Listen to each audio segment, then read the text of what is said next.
in the team room, and I would drink out of that the whole time. Yeah. And I would just, God, I would maintain. Was this like the dirty little secret that everyone knew on your team? Kinda, yeah. That you were I don't just think everyone knew it. I don't in. think everyone knew it. And you would bypass Sean's locker. I go because in you just between feel like at nobody wants bats. that. I know you did.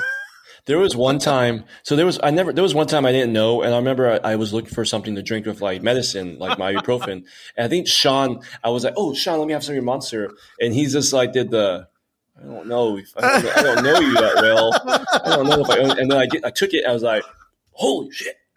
Like, this is 95% That's vodka. what I was going to say. When he says it's a Monster. Monster vodka, it's not. It's a vodka Monster is what it is. It's a vodka Monster. With that, welcome to another episode of Season 4 of 3.5 Gentlemen, the podcast, where three of the four hosts provide a refined and intellectual analysis of movies from our private collections, and one of us tries desperately to keep up. We'll let you decide which host is which, but for now, my name is Sean, and with me on the lineup are my co-hosts, Jeremiah. I like the high ones. Yo. Mule. Mag. Eddie. Are you crying? Are you crying? Oh, you can't do that, Ed. No That was crying. mine. There's no crying in baseball. And Brandon. I was going to do the crying in baseball thing. Damn it. Okay. I was about to do that. I was going to do that. But I was Shit. like, nah, you guys should do it. I feel bad. Yeah. Well, Eddie, This Just is our go. daughter, Dottie. This is our other daughter, Dottie's sister. They should have just have you and Brandon, the dog. how about the hard quote? The hard is what makes it great. No. Don't do that. Don't do that because I'm going to talk about that quote later. That's why I didn't use it now. Dirt in the skirt, May. Dirt in the skirt. Dirt in the skirt would have been good. There's one. so many great ones. All right, yeah, it's my turn. Huh? Sorry, there's so many quotes that we just kept going with. All right, well, season 4, we're picking movies that we think will be fun to talk about. Some of these will be from our private collections, while others will be new releases in theaters, or just really, really in the 90s, sometime like 93 or 94 or 92, private collection. As with every review we give, our goal is to answer one simple question: how many drinks does it take to get through the film that we just watched? Now, at the end of the podcast, we'll rate the movie based on a scale of 0 to 5. 0 being a perfect film that you could watch stone cold sober, and 5 being sort of the film that makes you feel like you slid hard into home plate so you can get a nice, horrible raspberry. Hey, did you guys ever get raspberries when you would play baseball? yeah. Some Oh, nasty God, fucking horrible. shit, dude. Sean Yeah. did. When I too. before my pitching only days, I would slide, and at the beginning of the season, and I would have like a continuous raspberry there that would open up and like just constantly get ripped up every single time.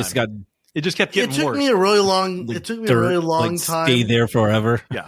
Like in college, I finally learned how to slide properly, and I just would slide on my calf leg area, and so you have your pant leg and your sock, but that was it. Yeah. And that thing would get like brutal. It would get like green and pussy, and you'd have to like wrap it up, or then you have to switch to the other side or slide head first. It was just not good. It was never Am a I good going to thing. lose my leg this week? I don't know.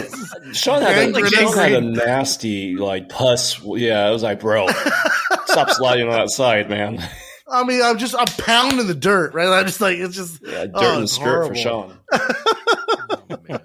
With that, what movie do we have rounding third and heading for home tonight, gentlemen? Well, in case you guys haven't figured it out yet, we're going to be taking a look at A League of Their Own. This 1992 sports dramedy, directed by Penny Marshall, follows two sisters, Dottie and Kit, in the early 1940s as they become part of the first ever All-American Girls Baseball League. Over the course of the season, we get to cheer on the players and head coach as they wrestle with baseball, low attendance, sibling rivalry, and the uncertainties of the era. The cast is led by Geena Davis and Lori Petty, which, I mean, that's a shout out to Jeremiah right there. That's a 0 movie just because Lori Petty is in it. Just saying. Represent Lord Petty, yo. You know what? Hey, just saying. And it also has an all-star supporting cast that includes Tom Hanks, Rosie O'Donnell, Madonna, and I'm going to throw this guy in here because I think he is one of my favorite character actors ever, and that's David Strathairn. Underrated actor, He dude. is so fucking good in David everything. Strathairn's fabulous. But you missed John Lovitz. Well, you missed fucking Bill Pullman. Bill Pullman. Bill Pullman. Bill fucking Pullman. Bill fucking We're going Pullman. to talk about Bill Pullman later on in this episode because, God damn it, Let's man. talk about Bill Pullman now. We can talk about Bill Pullman now. Mr. 90s. That guy, there was not a movie in the 90s that Bill Pullman was not in. There's a reason. He should have been a bigger movie star. It's He his should have been hair. a bigger movie star. I'm saying. Have you seen his hair? Like And it's great it's hair. on Great it's on fucking point. hair. It's fucking great. He's got great hair today, and he's like 80. Yeah. He looks fabulous. I mean, I'm sorry. What do we got for? well, I don't give a shit. IMDb I would rating? love to just make Sorry, this I'm podcast sorry. about Bill Pullman. Actually, I love Madonna in this movie, by the way, so I can't wait to talk about her because Madonna's fucking. And I will awesome. say, you know who I really like in this movie? Rosie O'Donnell. Rosie O'Donnell. Rosie O'Donnell. How about the blonde pitcher? She was great. Everyone was great in this movie. Anyway, All right, anyway, continue. let's find out what our rating scores have been, because the movie has earned an IMDb rating of 7.3 out of 10 and has a Rotten Tomatoes score of 81% and a critics and audience score of 84%. Fuck, I screwed up. As with every movie we review, we try to pair it with a cocktail that enhances the viewing experience. Ed, what cocktail do we have for this evening's wonderful baseball-inspired movie? Yeah, let's see how bad this is written. So hold on one second. Let me take a 58-second piss right now. Tonight, we're drinking the Rockford Peach and Bourbon Smash. For this drink, you'll need a half an ounce of brown sugar, simple syrup, Oh, fuck. 1 large diced peach, 3 to 4 mint leaves, 4 ounces of bourbon, and some ginger beer or seltzer water. To make the Rockford Peach and Bourbon Smash, put the peaches, mint, and simple syrup in the cocktail shaker, muddle it gently. Next, add the bourbon and some ice, and then shake the mixture up. Strain the drink in glass, top it with a ginger beer or seltzer water. Lastly, take a nice cool sip and enjoy some baseball. Just make sure you don't cry. So you got to throw that in there. That's a lot extra. That's a great fucking cocktail. It's a Yeah, That is a amazing. fabulous cocktail. Yeah. Yes. Listen, anything Hey, with you know, it's peach funny doesn't that have Brandon and I both found this. Brandon and I both found this. I know. I got to. It's everything text Brandon him. likes. It's sweet. It's got fruit. Yeah. Hey, it's perfect. This is a good one. This is a good one. Proudly. But the best thing about it, it has like what Sean likes, 4 ounces of fucking bourbon. I mean, that's all you needed. It's got for it. bourbon, but it's also got the mint bourbon, leaves that I bourbon. think is a little bit julepy. The mint I'm leaves. just throwing it out there. Sean, this Yeah. is for you too, buddy. I've never had him in julep. Oh my God. You need a mint julep. Hear them call. The time has come. come for one and Put it all all to play play ball. I'm sorry. We're How do all we American know girls. that we are the All members of the All-American League? We come from cities near and far. Near and far. We got Canadian. Canadians, and Irishmen and Swedes. We're all for one. We're one for all. We're all American. American. I'm not gonna lie. Let's go. I was actually Okay. singing that in the shower the other day, and I was pissed at myself, and I was pissed at Eddie for picking this movie because I was singing That it in song the shower. literally is a haunting So- song, dude. When Ed picked this movie, I had this like warm feeling in my heart because this is a movie that as a family we watched forever. Like Yep. this was our family movie, and I'm looking back on it. It's like they're all the men were in World War II, and these women are coming in to play baseball, and they are fucking great. really They're fucking good, dude. great, and it's just what a great moment in American history where. If you look at Rosie Riveter, I'm a student of history. I really love. I taught it in college. I love this moment in history where women start to emerge as their own entity group, and it was just magnificent to witness throughout history. It's just beautiful.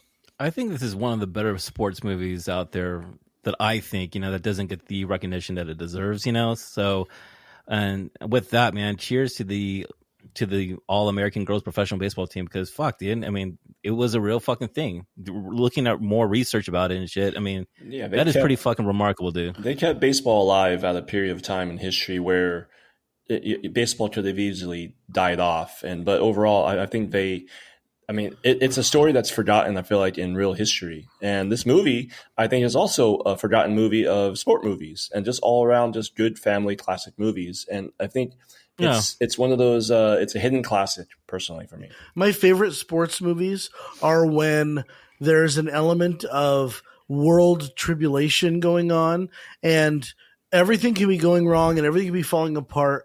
But in sports, your team triumphs.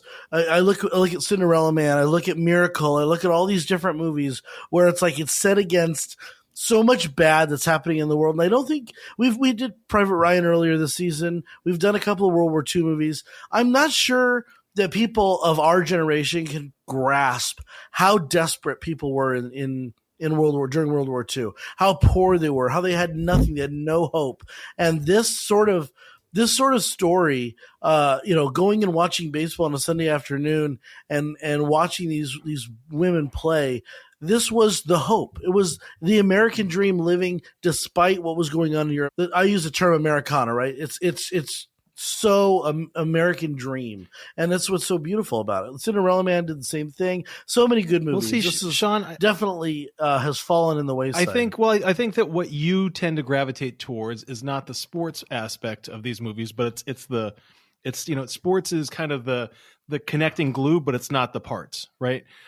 Where right. You're more focused on the story around it. These movies are sports movies that are not about the other things. It's about the actual sport itself. Friday Night Lights, I think, is one of them. Mm-hmm. And my favorite sports movie of all time, laugh if you want, is Little Big League. And I think that Little Big League is one of the greatest movies ever. Why would I laugh? Oh my God. What's wrong with you? King Jr., Randy Johnson? Let me tell you.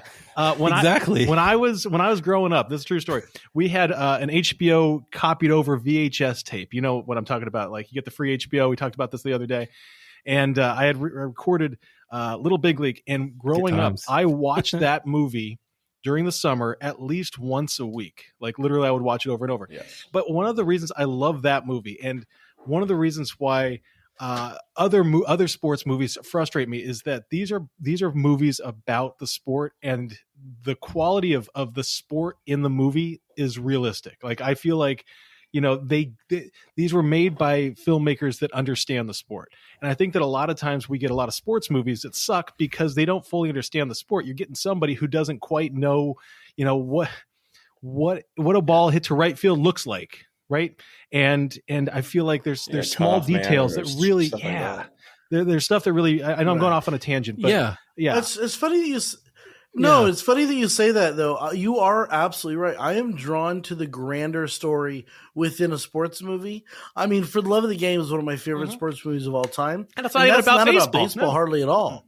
No. And it's like, I like when they tie athletic achievement to American achievement. Yeah. I think that's really where I'm at. Well, the one that stands out is Miracle. And it's not just baseball. There was a movie Rush. I was reading about Penny Marshall, right? And like how much this project meant a lot to her. And the studio was really trying to push Penny to have Tom Hanks, Geena Davis to hook up in the end. And she's like, no, that ruins the whole point of the movie. The point of the movie is about the game, not them.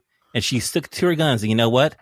Thank God she was able to fucking hold on her own regarding to what she wanted with the overall, goal, what she wanted to do with this film. Because fuck that, dude! I'm so glad they didn't get. I'm so glad that they didn't get together at the end of the movie. Yeah. Dude. Agreed. So, is there some type of flirting or some type of connection between Jimmy Dugan and Dottie, or is it just Jimmy Dugan in his head and he ends up actually liking her in a weird way? I think it's more Sean, you take it, and then I take it. Sean takes it. They fall in love with each other. They fall in love with each other for sure. They're in love with each other. No. And what I love about this movie is it shows it shows enormous respect, because you see throughout the movie these women lose their husbands in war. And it brings back the gravity, right? It brings back the gravity of World War II. And at this point, Geena Davis doesn't know whether Bob is alive or dead. And so she says it at the beginning or middle of the movie. The letters sometimes take a year to get there from the time that they're dead. So it's like the love of her life, or Bob, could be dead at any moment. And so she is going to me, she falls for Dugan and respects the marriage so much that she's just not going to do anything about it. I'm going to respect, and that to me is just a beautiful.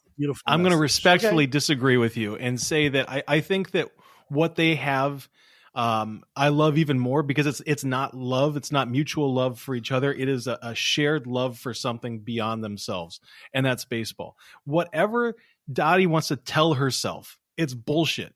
Baseball means everything to her, right? It means everything to her. And obviously you've got Jimmy, who baseball means everything to him, and he has nothing but regrets.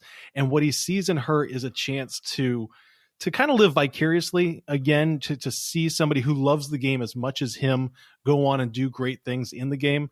That I see it's a mutual respect for each other. But never once, and it's interesting you say that, but never once did I ever think that there was an inkling of romantic connection. So Jeremiah, I want to hear your thoughts. There was a couple of moments on the bus. I'm sorry. No, I mean, I totally get it right there. And I hear what you're saying, Sean, and I could see where you're coming from. But for what I was watching the film, I just thought there was just an appreciation to one another, that there was a respect to the game. And, there's certain people that they play baseball, but there's certain people that they live baseball. And I feel like those two people kind of have like that understanding with one another on. And that's what made the story great. I mean, that's what made the story compelling, is like when Bob comes back toward the end of the movie and she's basically going to skip out on the last couple of games. The World Series. Yeah. And he's like, that's it? Like, I thought we were more important to you than this. And she kind of goes, no, Bob's important. And this is to me like the housewife mentality fighting against this new frontier of women where they can go out and do anything, which is so Sean. prevalent in the movie. Yeah.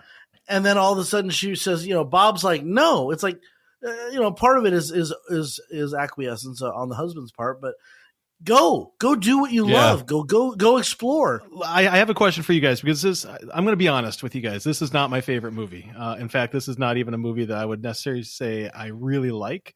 I appreciate elements of it. What pisses me off is that my favorite, I would say one of my very favorite quotes of life, not just of movies, but of life, comes from this fucking movie. And it's hard because I literally have used in my own life the heart is what makes it great. Like, to me, that defines my perception of the world, that we do what we do and we struggle through what we struggled in order to become whatever we become. So, I mean, it's really hard because I'm really torn, because there's aspects of this movie that really piss me off and I really don't like. And then we've got that quote from Jimmy Dugan. We have to talk about that. But I do have a question for you guys, because this is something that really pisses me off. What are your thoughts on Kit? We need to talk about Kit as a character. Okay, you did. I think so. I've got an answer. Yeah. Good. Okay. Well, I personally think I think she is always in her sister's shadow, but I think she put herself there as a crutch. And I think in the very beginning, probably at home, she always was able to be behind Dottie and just take the easy streak but now she actually figured out, like, hey, I like baseball too. And I think she's really good at it in her own way. But hey, it's like, it's like Trout and Ohtani on the same team. Like, one of them is gonna shine over the other one. And I think Kit is really a good pitcher. Like, I really think she's a good pitcher. I think, I'm upset that she got traded, but overall, I think she's. Do you like her as a person, though, Ed? Like, do you root for her as a human being? No, because I don't. I don't like that she whined. She really. That's her character exactly what I have in my notes. Like, during the whole movie, she fucking annoys me. It's a little sister, like, poor me attitude. But overall, she had to step up, and she did. She played her character good in my eyes. She played it good. I have a hard time disliking Kit for a couple reasons.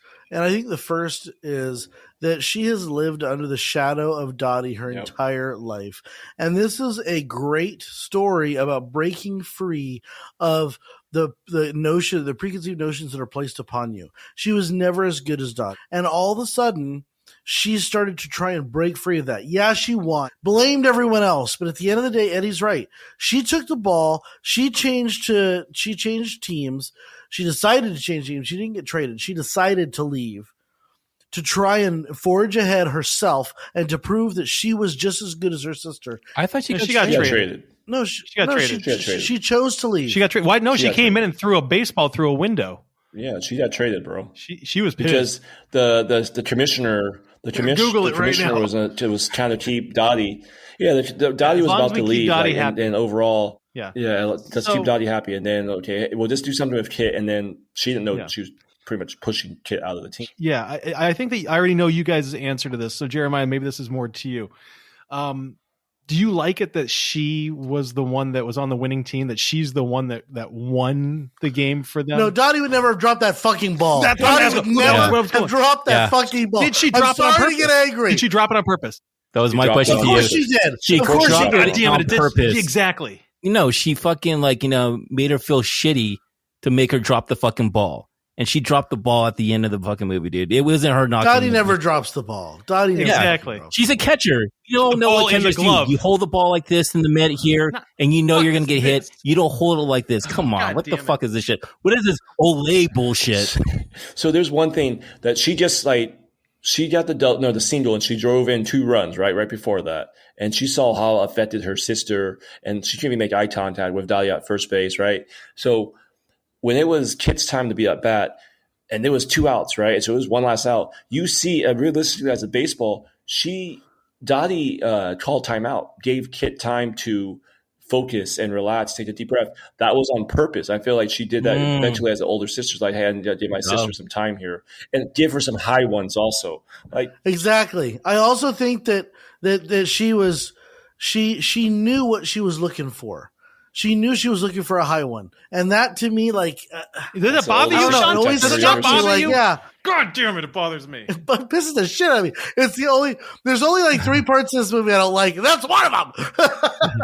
it's beautiful. I think Dottie realized she was only playing because of her sister. She wanted to play with her sister. It didn't matter I win or can lose see for that. her. I can see that. She wanted her sister to win. But you have allegiance to your fucking She literally team. bullied her sister to fucking lose, man. And I'll tell you this much. Even though it was a bullshit ending, I feel like when she hit that ball, I have never seen an actor playing baseball and run the fucking bases like that in a fucking movie. That is like the definition of how to run the bases around first, second, and third. It was unbelievable. I still get chills when I watch that scene because she's literally like a bat out of hell, man, running around the bases and shit. And it's one of the coolest fucking scenes, Like man. Major League, bro. It reminded me of Major League. Major League was my favorite. That's a good one. Baseball. Well, that was a great one. Come on. That was a good ending right there. That was a great fucking ending. Great ending. But let's back up a little bit and let's talk about. I want to talk about a couple of different instances. I want to talk about their recruitment. I want to talk about when they show up to Harvey Field and you meet some of the other players. You mean Wrigley Field? And then I really want to take a dive into Dugan. So when they're on the farm and they're playing the baseball in the field, and you got John Lovitz. To me, this is John Lovitz's best and only character. That he when he passes away, this should be his entire fucking filmography. And it's like, Was this field, go play. Oh, that was my line. God damn it. I missed it. Go Yeah. on the train, not Yeah. So the other thing I caught was how authentic the play was. And I know, Brandon, this is one of your big pet peeves is like when, Pierce Brosnan hitting a golf ball is the worst thing in the world. It's like when James Bond, you just don't show it. It's awful. It's terrible. But I felt like these girls did such a beautiful job. Even if it was stunt doubles, whatever they did to film the film, it felt like they were playing baseball. The casting and was amazing. It really did feel very authentic. Madonna, All the Way May. Dude, Madonna was awesome in this fucking movie, dude. She was so great. It's true, though, Sean. But everyone had to play baseball, you know? Well, you look at the swings, and I tend to look for the swings. I mean, yeah, throwing, but everybody has a weird throw. But literally every swing was nice and smooth, and it was straight across. It was textbook swinging. And I mean, I'll give this movie that the casting, and was even fantastic. if it wasn't perfect, the ball was snappy. It wasn't cut there was no bad cuts. No, like you know how a perfect example is when you're watching Arrested Development and it's a softball episode and Will Arnett pops it up to the catcher and it's supposed to be a home run and he looks up at the catcher and then it cuts to like a home run. I'm like, that's how bad of a hitter Will Arnett is. That's the best cut they had. So who do you think's the actual best hitter in real life on that team? Marla fucking Hooch. Okay, Marla Hooch. Oh yeah, Hooch was the best player on that team. I think she's really a man. switch hitter, bro. I think she really is a switch hitter.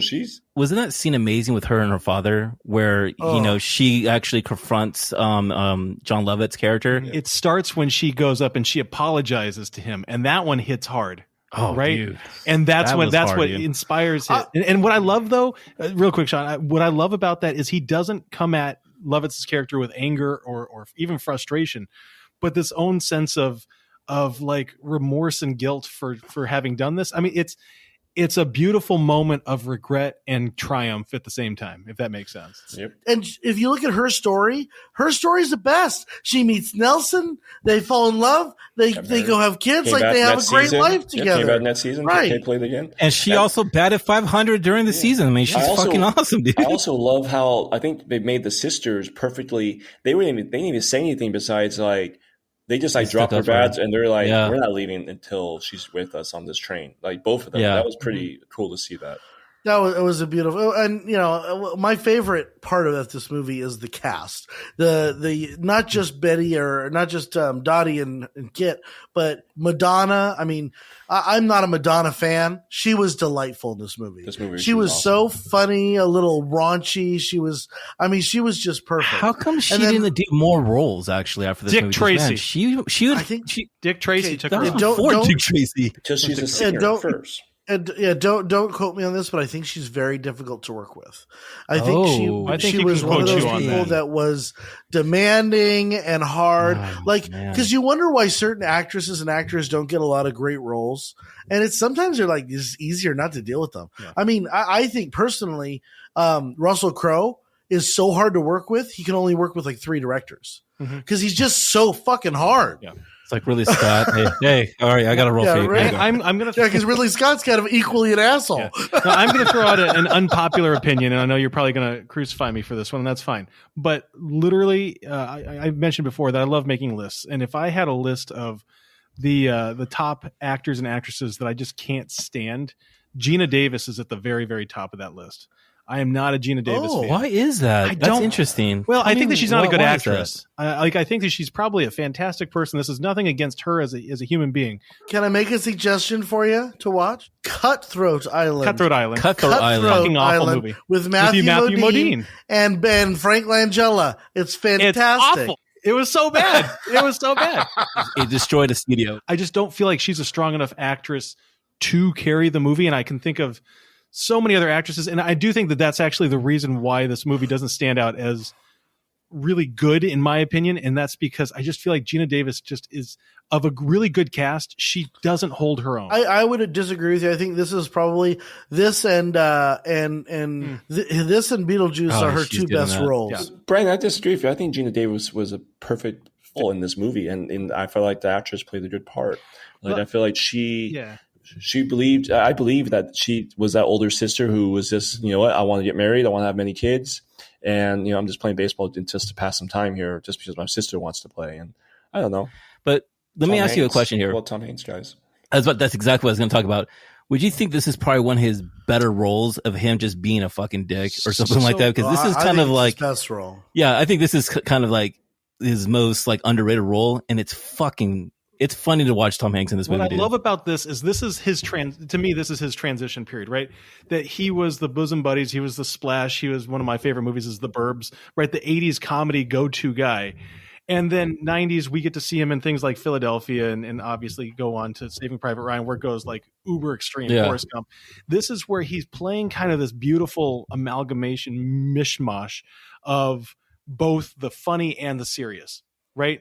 There are 2 scenes in this movie that stand out as I would say, or 2 of the best scenes in movies. One is his speech to Geena Davis about, the heart is what makes it great. But the other is when Betty gets the telegram and the look on Tom Hanks's face and his movement from joking, I'm going to get a raise if we make it to playoffs, everybody's laughing, haha, or they're not really laughing at him. He's laughing, to just this idea of being the comforting person that he needs to be in that moment.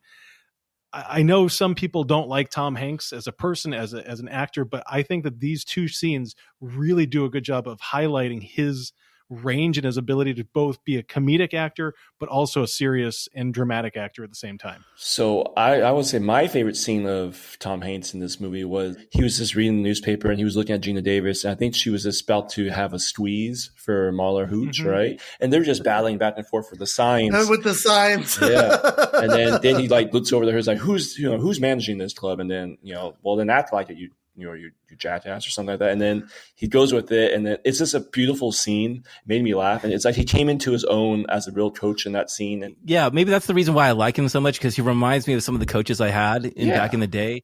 Ex-player coaches, assholes the worst. Not a fan of Tom Hanks at all. This movie is, in my opinion, one of his best roles. I couldn't agree with Brandon Moritz's transition movie from being a strictly comedic, kind of foolish actor to a more serious actor. And I will say that when they're on the bus, there's a couple of beautiful scenes between him and Geena Davis talking about baseball, talking about strategy, talking about the team. And Jeremiah hit the nail on the head when Eddie, when you said he became a manager and he became himself again. And it's almost like he was renewed. And I think that part of that was his guilt that he couldn't go into World War II. And so there's an element of shame, or there's an element of self-loathing, I think, that goes throughout this movie and all the men. And I think it comes through in Dugan's character with his shame, his drinking, his, just kind of his whole life. But you gotta admit, Sean, like that scene where he goes, Evelyn, come here. And it's like literally like one of the best, it's one of the best baseball scenes, because seriously, like he's literally like a coach. Our dad was like that. You just like, come here. I really want you to hit the cutoff man. That's all I fucking want you to do in your life. In the off season, Evelyn. So she's the reason why they lost the whole series, right, Evelyn? Oh no, she missed two different. She missed two different cutoffs. Agreed. God damn it, So Eddie, let you're me so tell you, right. though, Yes, I'm on your side. 2 different times she missed that cutoffs. actress is Bitty Scrum, and Bitty Scrum was actually in the show Monk, the Emmy award-winning show Monk with Tony Shalhoub. She was the other character from Tony? She was until Taylor Howard replaced her. She was his nurse, his aide.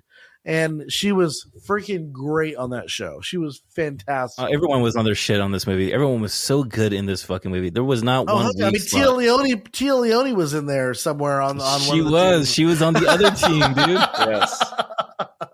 I love Tia Leone. I do want to talk a little bit about Bill Pullman. I know we joked about it, but Bill Pullman and David Strathairn, because I think David Strathairn has turned into one of these actors that. Which one's he now? Go ahead. So he's Ira. He's the head of the league. He's the one that kept the team alive. Yeah. Kept the league alive. He kept the league alive. Yes. And he has been in, I want to say, 100 films. I mean, Seriously. just all over the place. Yeah. And he never really gets the credit he deserves, because he is just one of those just fucking he's a Gary Oldman type great actor. Yeah. And he never gets any recognition. And he has wonderful hair.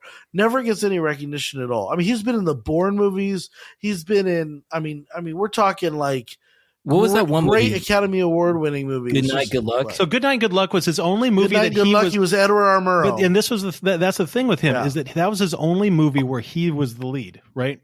And there's some guys, and I don't understand why, that just don't get the roles offered to them that they should. One of my favorite movies, and it's not a movie that we'll ever do, so I'm going to go ahead and plug it right now, because it's one of the most underrated quality movies ever. It's another 90s movie. Is a movie called Sneakers. I don't know if you've ever seen it.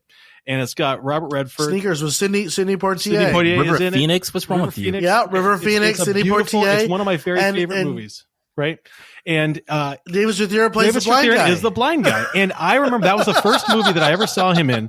And I remember I was a kid, and I remember asking my parents, is he really blind? Because I believed it. There's a scene where he drives and he's blind, and I, it's this comedic moment. Fumbles. I think his name was Fumbles. I can't remember what his name is, but anyway, but that movie opened my eyes to this guy that I just feel deserves so much more praise and so much more credit than he gets.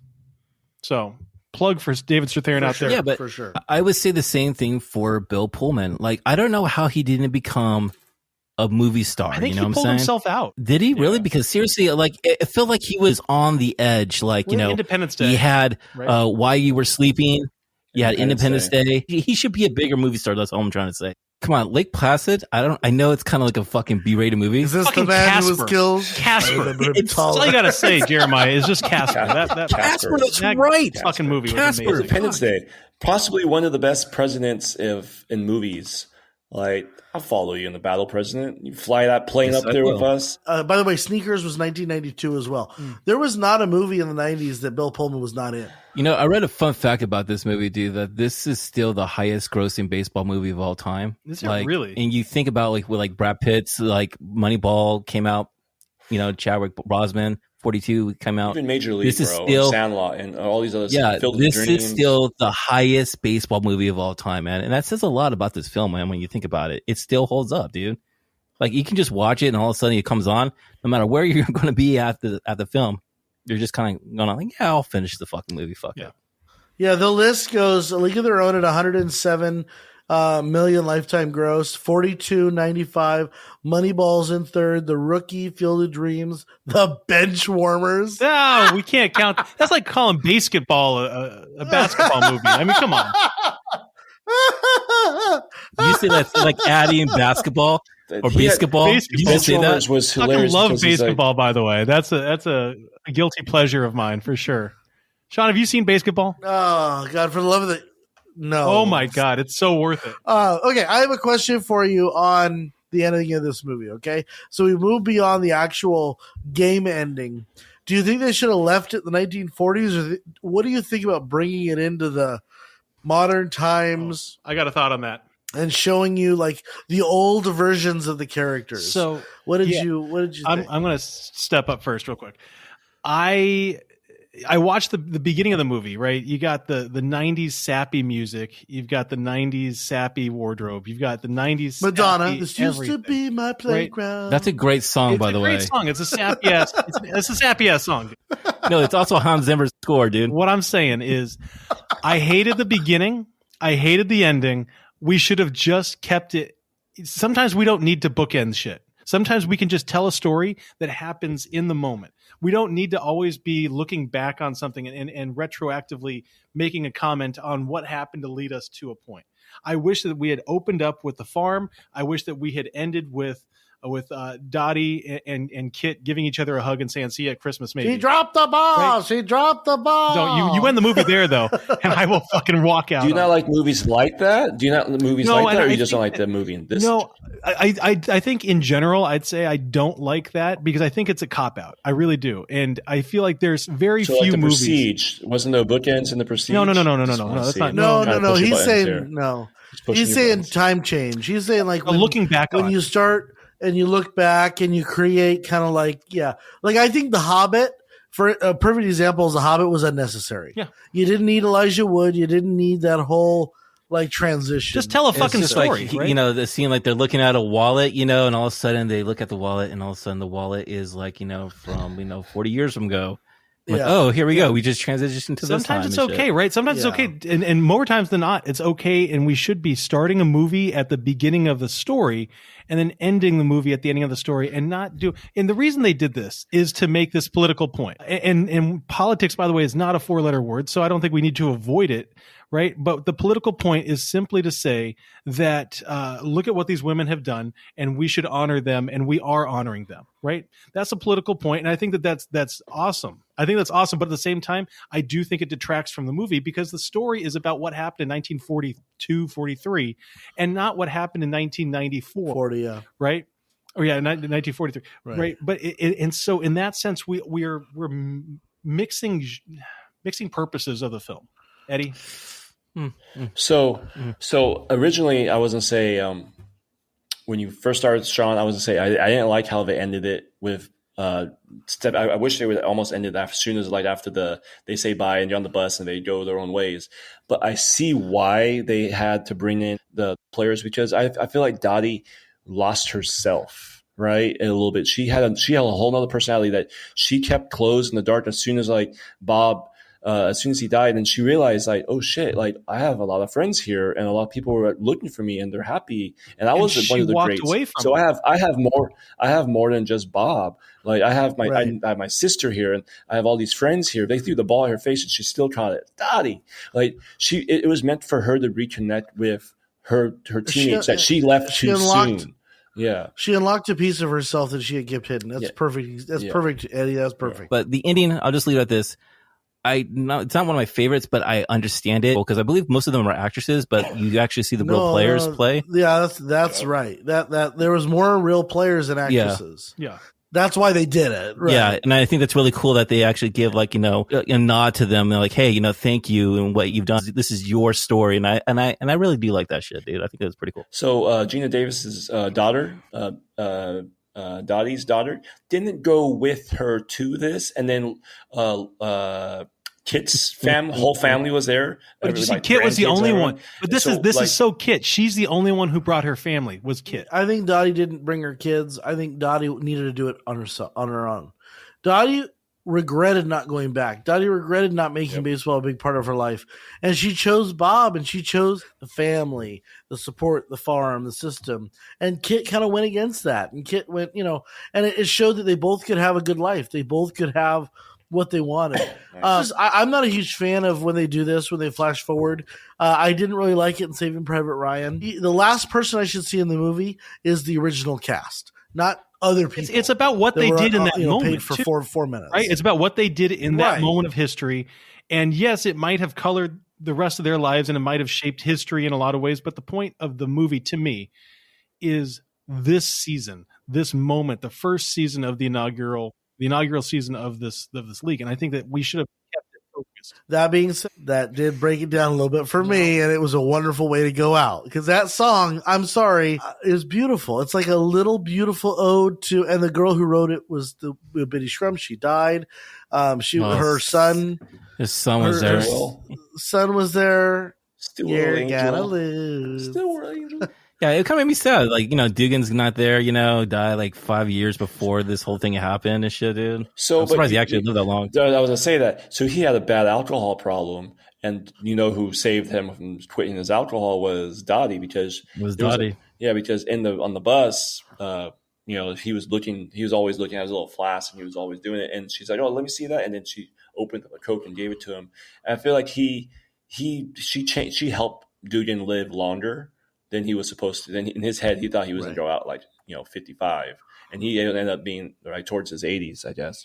And that brings us to the end of review. Now it's time of the podcast where each of the hosts provides their score on the following scale. Stewell, Angel over there. Can you provide the scale, please? Yes. 0, the perfect movie. You don't need shit to enjoy it. 1, a feel-good first cocktail. 2, a happy buzz. 3, you're going to Uber or Lyft him home. 4, rough morning walk to shame. 5, blackout, shit-faced, spring break drunk. Gentlemen, I was first last time. I'm going to go with Jeremiah. No problem.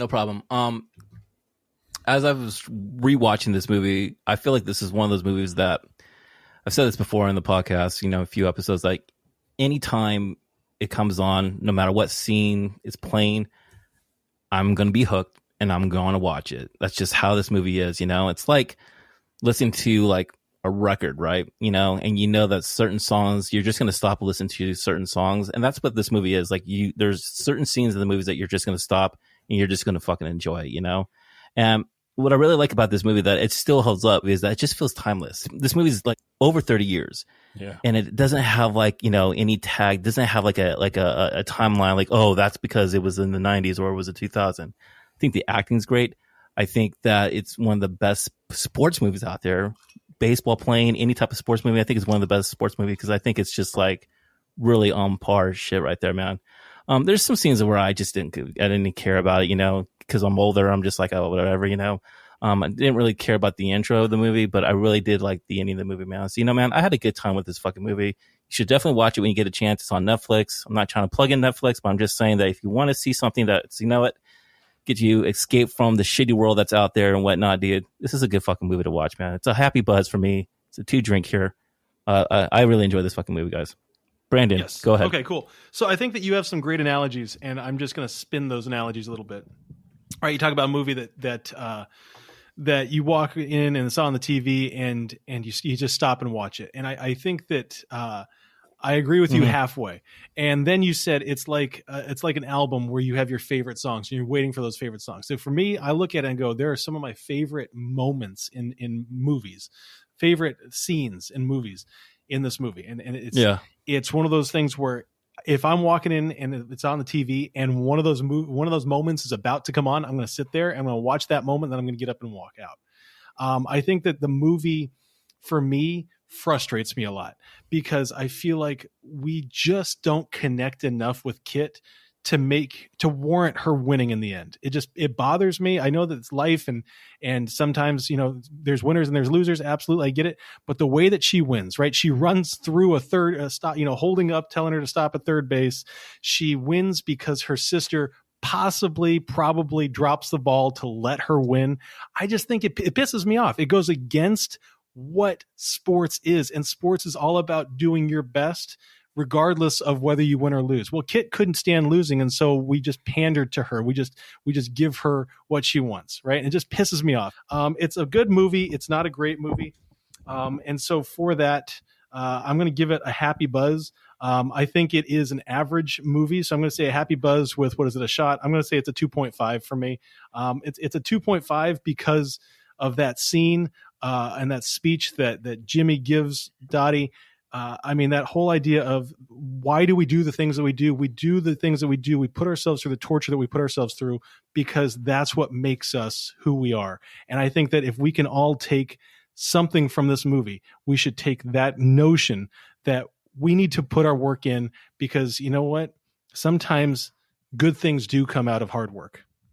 So 2.5 from me. And Eddie, what you got?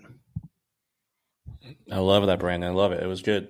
It's the heart of what makes it great, right? So like life in general, that quote hits all sports and just all of life. I do like the ending of this movie of how I feel like Geena Davis' character, Dottie, she happiness comes from many different ways. And in her eyes, she was truly happy to see her sister win. And she wanted to do whatever it takes for her sister to win. And I think happiness is in the eye of the beholder there. And I feel like just the way that she was looking at her sister, cheering, she wanted to give something to her sister. And it's a nice little, she said, "Oh, she wanted it more than I did," or "You wanted it more than I did." And then Kit was saying, "Well, thank you for getting me in the league." And says, "You got yourself in this league," and she did, because you look at the whole tryouts. Kit was a ball player. Her character, when she was the Peaches, she was whiny as hell. I liked her more on the other Racine team, where you get to see one game of that maybe, or a couple of games of that. But I think she came into her own away from Dottie. But the whole team, the whole Peaches, it was beautifully, like, I felt a part of this team. And like Jeremiah and Brandon said, like, when this movie comes on, it could be a scene that I want to sit down, that maybe there's certain scenes that that just make me laugh and makes me want to just see it again over and over again. And then, if you got me at the right time of the day, I'm going to sit down and just probably finish the movie. There's little parts here and there that, it doesn't hold up with some baseball knowledge. It holds up pretty well, but there's some little things that I can pick apart a baseball movie real quickly to see, okay, well, that's not realistic. But anyways, for me, it's a 2. I think a 2 is a good score for this movie. It's a happy buzz. And that's where I'm going to leave it, this movie. Sean, let's wrap it up. All right.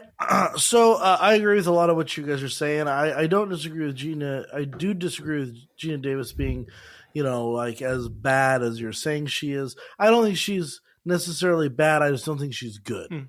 So there's a difference, right? So did she distract and detract from the movie? Not really. Was she a star? Like, did she shine in the movie? Not like Tom Hanks did. Not like some of the other actors did. I thought, you had Rosie. some bright spots. Yeah, I thought Rosie O'Donnell, and I'll very rarely say good things about Rosie O'Donnell. This was a triumph for her. This was wonderful. I loved every moment she was on screen. She was funny. She was charming. She was wonderful. Madonna, I could say the same thing. I thought that the supporting cast, the supporting characters, the way it was written, the respect the director showed with the time period, and the seriousness of the topic while still letting it breathe and be funny and happy and wonderful. And then you had this comedy with Tom Hanks that was always being kind of hit with the reality of World War II. The team's doing really well. Everyone's doing great. Everything's going hunky-dory. And then someone loses their husband and has to leave. And it becomes grounded in reality very quickly. Once again, Tom Hanks brought it home. Tom Hanks was the heart and soul of this movie, and his evolution really was beautiful. I love the message of the movie. There isn't much I can say about this movie that's going to bring it down. Only that, as a whole, I don't think this movie is an upper echelon movie. I think it's kind of a good, average movie that I just seem to enjoy really a lot. And so it's hard for me to score it in the 1 or even a 2. It feels disingenuous because this movie is not like, it's not Scarface or Saving Private Ryan or Star Wars. It's not this beautiful cinematic wonder. It's kind of just a really good sports movie. It's an average movie. See, I go so ahead and for join me, me. it's an average movie. Sorry, so it's a 2.5, and I feel bad giving it a 2.5 because that feels like a really heavy score, but it's a good 2.5. Everyone should watch this movie. Everyone should enjoy this movie, and it is what it is. I think you hit it on the head, and I mean, honestly. All right, Jeremy, when we take those, or Ed, when we take those 4 scores and divide by 4, what does League of Their Own get an average rating of? It gives us a 2.25. So I mean, it's just above an average movie. 2.25. I'm gonna say it, Sean. I think it's probably where it should be. I think so too. To be honest, it's tied 37 on the list with a lot of movies that are actually ranked 2.25. This is where this is why I give crazy scores. John Wick 2, Tombstone, Christmas Vacation, Twilight, Birdcage. That's a 2.25 right there. So it's in that category. Generally speaking, I think it's where it is where it should be. Yeah, you look at them; they're all good movies. They're just not amazing. And if you look at something like Twilight, I mean, we beat that thing up pretty bad, and it still was an enjoyable damn movie. So yeah. Yep, I like that. Oh God, I don't know. Waiting for New Moon coming out pretty soon. No, it's this idea though that these are good movies, but they're not groundbreaking movies. They're not changing the face of cinema, which is really what we kind of set out to do as our goal. Yep. And the difference from realistically, I think the difference from going from a 2 to a 1, it should be a big jump. And realistically, I think we're all on the same page with that idea. It's like this movie is great and something I enjoy, a great sports movie, but it's where it's supposed to belong on this scale for us. Mm-hmm. Yeah, I could agree with that. So, all right, that brings us to the end. And What's if I next, could John? scroll, then I'd be good. Jeremy, what do we have coming up next on our list of movies? I know this is the big mystery every month is what Jeremy's going to come up with because I don't know if you all know about our process, but we basically the three of us, the 3 hosts, we pick our movies in advance, all of them for the whole season. And sometimes we make adjustments. We do. That's Sean, Brandon, and Eddie talking about that. And then there's Jeremy, who then he makes his picks, but they're never quite set. Always pencil. It's always like. And we've been trying to do, I think the movie we're doing next, we've been trying to do this for 4 or 3 seasons, whatever the hell season we're on. It's like the second movie that he suggested this movie. And I think what he's afraid of is that we're going to destroy it. We're going to rip it apart. And I can tell you right now, if it's the movie I think it is, we're not going to rip it apart. It's a wonderful movie. Or are we, Sean? That's a good question. You gotta lull him into submission here. Still gonna change it. Lull him. Still gonna change it. Change it right now. I think I'm gonna keep it in here, man, because it's gonna get close to our our spectacular Halloween season, and I'm gonna go with a personal favorite of mine, Clue, the 1985 film with Tim Curry, great cast, and yeah. So we're gonna go with it. If you guys rip it apart, thank you. So fucking be it. I think it's gonna be a fun movie to talk about, and I guarantee you that. I agree. For fucking sure. And in all reality, it's got just absolutely fantastic actors in it. I'm looking forward to it. All right, if you enjoyed our review or a fan of the podcast, we ask you please subscribe wherever you're listening and leave us a 5-star review on iTunes.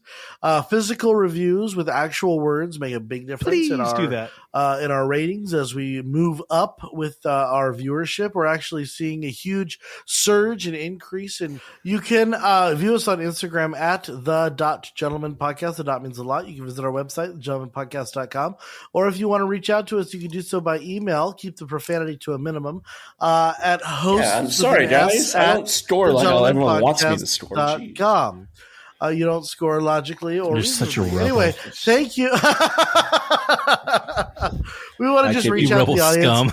And really, we've seen a huge viewership increase in season 4, and the only way that that's possible is if you, the listener, is telling people about it. And so we really appreciate all of your work, and we ask that you please Thank you so tell much. your friends, tell your family, expand us even more. We're getting to a point where we're actually starting to gain traction in the bigger markets, and that's very fun. So please, please, please tell everyone you know about us who is interested in movies. We're a hoot. So that's all I can say.